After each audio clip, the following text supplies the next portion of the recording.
There's so many villains all around the place, like from Disney, but there are some villains that are really popular, and that there comes the list that talks about all the villains that are not from Disney. They're all from movies, novels, video games, or just an internet sensation. I'm Plays Girl, and welcome to the top 10 all-around best villains. I can't escape this hell. So many times. There's so many books I've seen that are really good.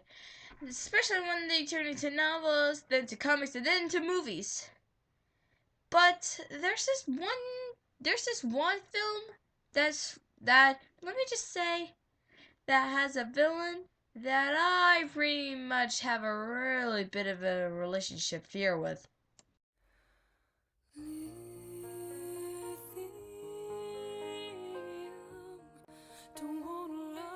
What started out as a novel, then into a comic, and then into the 2009 movie Coraline. In the beginning of the movie, she disguised herself as Coraline's mom, and in the beginning, she seems really kind of happy to her. And then later in the movie, she gets a lot suspicious, and soon enough becomes extremely evil. And then finally, we see her in her real form, known as the Beldam, which a couple of children I'm going to be mentioning come. Not to mention that she's extremely clever. But here's this really freaky thing. Coraline just moved for just about almost one day. And the Beldam has already made almost the entire neighborhood for Coraline. I'm serious, guys. Every single one. Everyone, even Coraline's parents, neighbors, and her friends. Everything! And another one that's probably the most darkest act she ever have done, which is told by the ghost children. In the darkroom scene, the ghosts explain about their problem with the Beldam, and that they explain that they need to get out.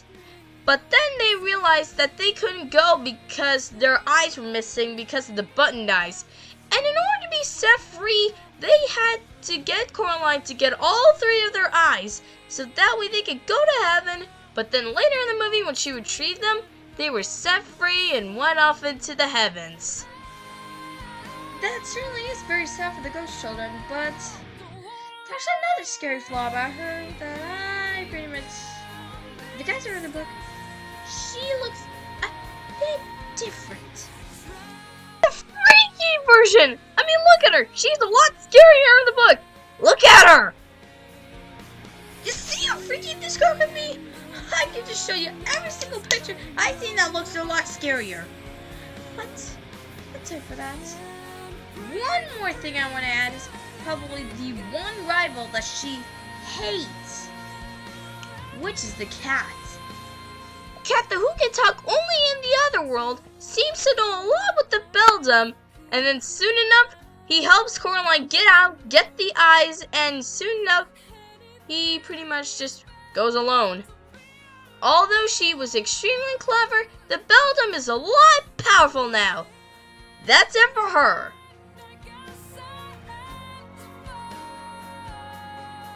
Some video games I see have really good villains. And especially on Slender. But the new Slender the Arrival, I got one really good antagonist I want to talk about. That's not Slendy this time. I'm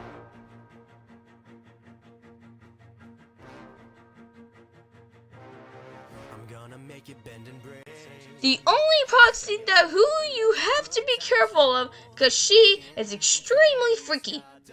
In the game, you have to know her as Lauren's friend who was captured and then turned into a proxy who is also known as the Chaser. And she's extremely scary and violent than Charlie or even Slender Man comparing to this girl.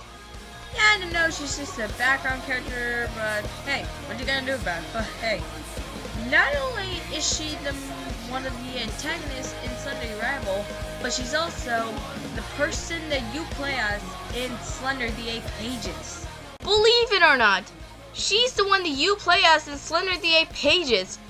Heck, she was also around between on the beginning of the sequel of the game Slender the Arrival.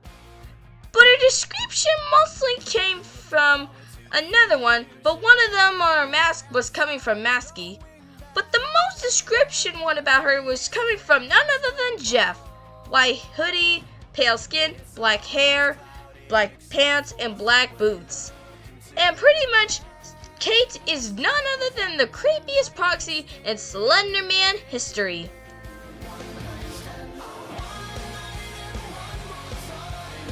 If there are gender bends of all the creepypastas in all of the world, then this girl is the gender bend of Jeff.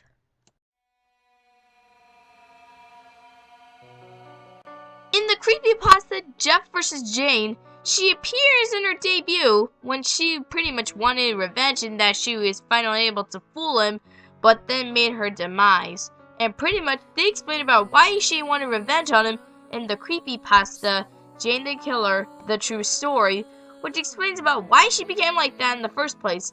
But one thing I want to say about why she became like that is because Jeff poured gasoline and just all that stuff and then made her go bald.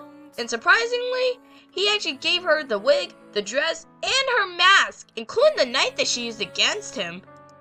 Yeah, I know you guys are well aware that all the revenge that was made against Jeff was made with Randy, Troy, and Keith, but let me just say that Jane is the best revenge seeker I have ever seen. Unlike Jeff, she's pretty much a mindset one, and pretty much she was supposed to be his gender band, but then they changed her, and I do not ship these two together. They do not come in together, considering that she hates him as heck. But then, we shall all know her as Jane the Killer, the #1 Jeff the Killer female arch nemesis ever made.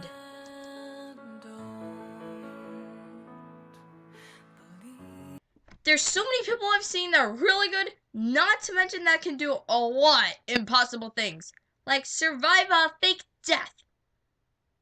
But what I'm really talking about is this Mexican supervillain of Despicable Me history.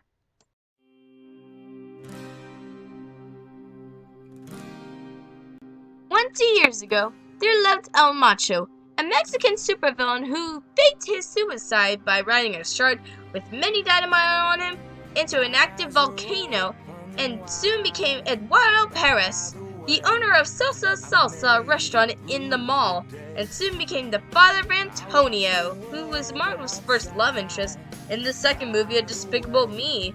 With the help of Dr. Nefario, he was able to kidnap all the minions to use the PX-41 serum on them to become mindless eating machines.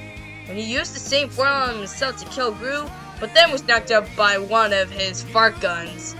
And one thing I want to say is this chicken, Polito, who is not only adorable, but the freakiest chicken ever.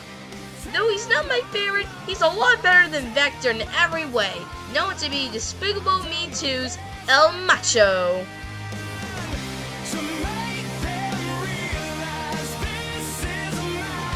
This My Little Pony villain has one thing in common with Trixie, is that she hates Twilight, but she hates Princess Celestia as well. What started out as a background toy pony known as Sunset Shimmer now turned into the main antagonist for the My Little Pony Friendship is Magic movie, Equestria Girls. In her early design, she was supposed to be a full human and pony, but then they changed her on full human for the movie. In the beginning, she stole Twilight's crown and escaped within the other world, and soon was revealed to be Princess Celestia's former student who left Equestria because she didn't get the opportunity for a princess because of her selfishness. It was also revealed that she was the popular girl in Canterlot High and disbanded the main five's friendships in the other world. And it was also told by Fluttershy and Rarity that Flash Sentry was her ex-boyfriend. And soon, in the ending of the movie, she turned into this weird creature after getting Twilight's crown, and she was able to control everyone, including Flash. But then in the ending, as she was defeated, she decided to look back at her ways, and she decided to stay at the Underworld to fix her mistakes. And soon it was also revealed about how she became disbanded in the first place in the comic The Fall of Sunset Shimmer. It was also told that she was a Canterlot pony in the My Little Pony app game, where you had to unlock all of her 5 stars in the beginning. Pretty clever about her being one of Princess Celestia's students, and that she knows a lot about magic. And so there's one more thing I want to say that really got me out. Has anybody ever noticed her henchmen? And I'm not talking about any other ones. I'm talking about Snips and Snails.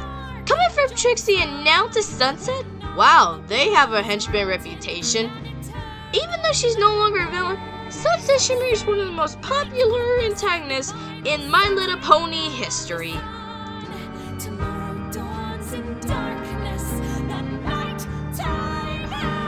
Besides Mephiles and Dr. Eggman, Sonic has many villains that are similar to Metal Sonic. But there's one more character that I want to say about that is just like Metal Sonic, but comparing with Tails. Coming from the Tails doll, he first appeared and only appeared in the 1997 game Sonic R, who very much has a very legend. He was also known on his own creepypasta, but then we all know he's very violent. Unlike Dr. Eggman or Mephiles to deal with him, he is by far the most dangerous and violent doll ever made. So yeah, we know that Tails doll is probably the most creepiest and violent characters of all Sonic history. But there's one thing I want to say. The reason why we know he's violent is in the Archie comics when he's known to be Project Deadly Cuddles. When he first appeared, Cream finds him thinking that he was abandoned, and she takes care to him so she can find his owner. And you can tell by his creepiness by Tails' reaction to it. In fact, he has a form. Coming from a cute little doll that looks like Tails, who pretty much has weird eyes and a red antenna, into a huge monster who is pretty much an extremely freaky and similar creature. Whoa. Did he just turn into perfect chaos? We could also always remember about his relationship with Marine. Pretty much, they are best friends.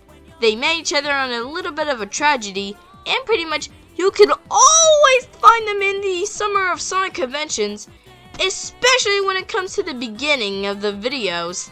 So pretty much, he may be a good friend with Marine, but we can know him as the violent Sonic character you can ever see in Sonic history.